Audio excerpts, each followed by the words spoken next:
ज्यादा खराब स्थिति में इन्होंने पिछले 5 वर्ष के अंदर पहुंचाया है। बहनों और भाइयों, मैं आज यही आह्वान करने के लिए आपके पास आया हूं। एक तरफ पिछले 10 वर्ष में प्रधानमंत्री मोदी जी के नेतृत्व में हम एक नया भारत देख रहे हैं। एक नया भारत जो एक भारत भी है और श्रेष्ठ भारत भी है। एक भारत श्रेष्ठ भारत की परिकल्पना को साकार होते हुए हमने देखा है। भारत की सीमाएं मोदी जी के नेतृत्व में सुरक्षित हुई है। आपने देखा होगा जो पाकिस्तान पहले भारत की सीमा में आतंकियों की घुसपैठ कराता था, आज उसके रूहें कांप रही है, क्योंकि उसे मालूम है ये नया भारत है, ये नया भारत है। छेड़ता नहीं है, लेकिन कोई छेड़ेगा तो उसको छोड़ता भी नहीं है। ये नया भारत है। अगर पाकिस्तान किसी आतंकी को भारत के अंदर घुसाता है तो भारत के बहादुर जवान उस आतंकवादी को जहन्नुम की यात्रा में भेजने का काम कर देते हैं। वह वापस पाकिस्तान नहीं पहुंच पाता है। देश के अंदर आतंकवाद की जड़ कश्मीर की धारा 370 समाप्त हो गई।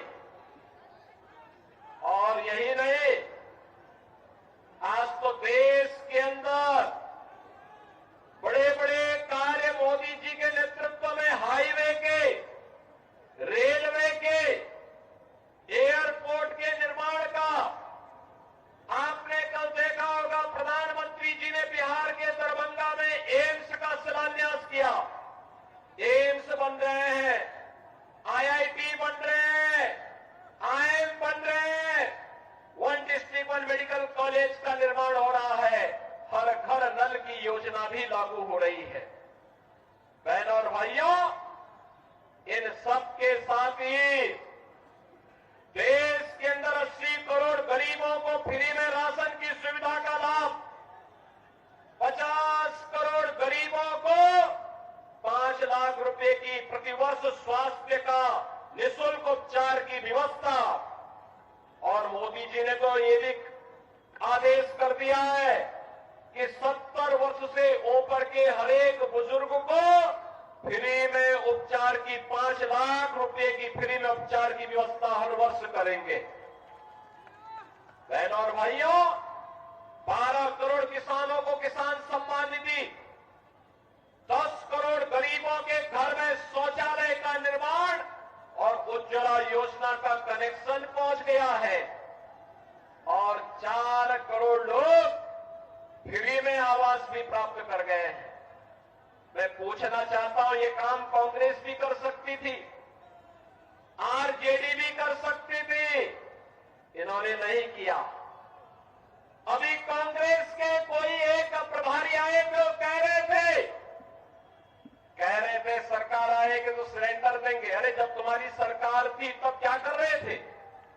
तब क्यों नहीं दिया? तब क्यों नहीं दिया? और वो तो कहता है, क्या कह रहा है, यानी हिंदू को भी देंगे, मुसलमान को भी देंगे और घुसपैठियों को भी देंगे। अब यहां के जनजातीय बंधुओं का अधिकार घुसपैठियों को क्यों देंगे? भाजपा इस बात को कह सकती है कि योजना का लाभ जनजाति को मिलेगा, झारखंड वासी को मिलेगा, घुसपैठी को नहीं मिलेगा। और जब कांग्रेस की सरकार थी तब कांग्रेस ने क्यों नहीं किया? आज तो भाजपा कहती है कि सरकार बनते ही 1.5 लाख नौजवानों के लिए नौकरी के विज्ञापन निकाल करके उनकी नौकरी के लिए पहली कैबिनेट में हम लोग घोषणा करेंगे। भाजपा ने कहा है सरकार बनते ही प्रत्येक महिला को हर महीने 2100 रुपए हर महीने उपलब्ध करवाएंगे। हर महीने उसके खाते में पैसा जाएगा। भारतीय जनता पार्टी ने कहा है हर नौजवान को जो ग्रेजुएट और पोस्ट ग्रेजुएट पास है उसको आपके महीने का बेरोजगारी भत्ता भी देंगे। भाजपा ने कहा है रसोई गैस का सिलेंडर 500 रुपए में देंगे और साल में 2 फ्री का सिलेंडर भी भर करके उपलब्ध करवाने का काम झारखंड वासियों को उपलब्ध करवाएंगे। बहन और भाइयों, भाजपा जो कहती है करके दिखाती है, लेकिन एक कांग्रेस, झारखंड मुक्ति मोर्चा और आरजेडी क्या कर रही है? इन्होंने लूट खसोट के अलावा क्या किया है? आज झारखंड को लव जेहाद और लैंड जेहाद का अड्डा बना दिया है। लव जेहाद और लैंड जेहाद का मुद्दा बना दिया है। दूसरी शादी, तीसरी शादी, चौथी शादी जनजातीय बेटियों को बहका करके यहां पर करके फिर उनकी जमीन पर कब्जा कर दिया जाता है। रोटी, बेटी और माटी तीनों का संकट आज झारखंड के अंदर खड़ा हो गया है और इसीलिए मैं आपका आह्वान करने के लिए आया हूं कि बहनों और भाइयों, झारखंड की पावन धरा, धरती आबा भगवान बिरसा मुंडा की पावन धरा है। इस पावन धरा को हमें लैंड जिहाद और लव जिहाद का अड्डा नहीं बनने देना है। इस धरती को बांग्लादेशी घुसपैठियों, रोहिंग्या घुसपैठियों की यहां पर अराजकता का अड्डा नहीं बनने देना है। मुझे जो बताया गया कि चंदन क्यारी में क्या हुआ, दुर्गा मूर्ति के जुलूस पर हमला कर दिया गया, मूर्ति खंडित कर दी गई, पूजा नहीं करने दिया गया। जनजातीय बेटी और बहनों की इज्जत के साथ ये लोग छेड़छाड़ करते हैं, खिलवाड़ करते हैं। बहनों और भाइयों, इन गोंडा और इन अराजक तत्वों का चार केवल भाजपा है, भाजपा। याद करिए 2017 के पहले उत्तर प्रदेश में भी ऐसे ही होता था और आज उत्तर प्रदेश में न कोई घुसपैठी है, न कोई लव जिहाद है, न कोई लैंड जिहाद है, न कर्फ्यू है, न दंगा है। यूपी में सब चंगा है, यूपी में सब चंगा है। यूपी में कोई दंगा नहीं, कोई रामनवमी के जुलूस में, कोई दुर्गा मूर्ति की पूजा के पंडाल में शोभा यात्रा पर हमला करने का दुस्साहस नहीं कर सकता है, क्योंकि जो करेगा उसे मालूम है कि इसके बाद की यात्रा केवल यमराज के घर जाने की यात्रा होगी। और इसीलिए मैं आपसे कहने के लिए आया हूं, ये कांग्रेस, झारखंड मुक्ति मोर्चा, ये आरजेडी आपको लड़ाई की जाति के नाम पे, मुंडा को संथाल से, पासवान को मुसहर से आपस में ही जाति जाति को लड़ाने का काम कर रही है, करेगी। और आप बटेंगे तो ये लोग मुस्लिम तुष्टीकरण करेंगे, जुलूसों पर हमला करेंगे, आपके पर्व और त्योहार को शांतिपूर्ण तरीके से नहीं होने देंगे। डबल इंजन सरकार का लाभ क्या है? आपने यूपी में देखा होगा, 500 वर्ष पहले एक विदेशी आक्रांता ने भगवान राम के मंदिर को तोड़ दिया था। कांग्रेस 65 वर्षों तक भी कभी कुछ नहीं कर पाई।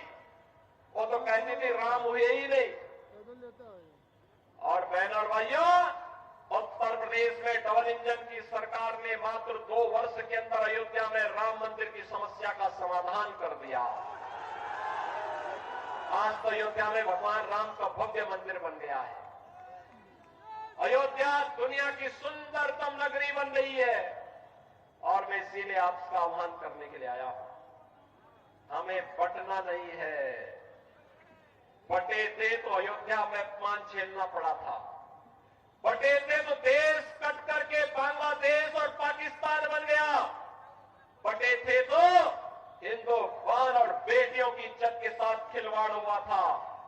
हम बटे थे तो कटे थे, एक रहेंगे तो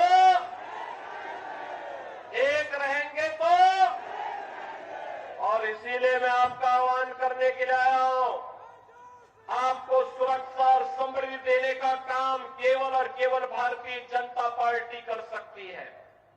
भारतीय जनता पार्टी ने इसीलिए अपने योग्यतम प्रत्याशियों के रूप में अपने वर्तमान विधायकों को ही प्रत्याशी बना करके आपके बीच उतारा है।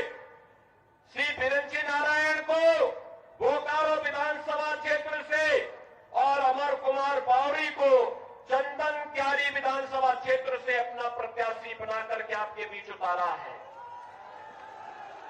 बहनों और भाइयों, इन दोनों को आपका आशीर्वाद प्राप्त होगा। दोनों हाथ ला करके मुझे बताओ, ये पीछे जो लोग वहां तमाशा देख रहे हैं वे लोग भी इधर आकर के बताएं मुझे, इधर भी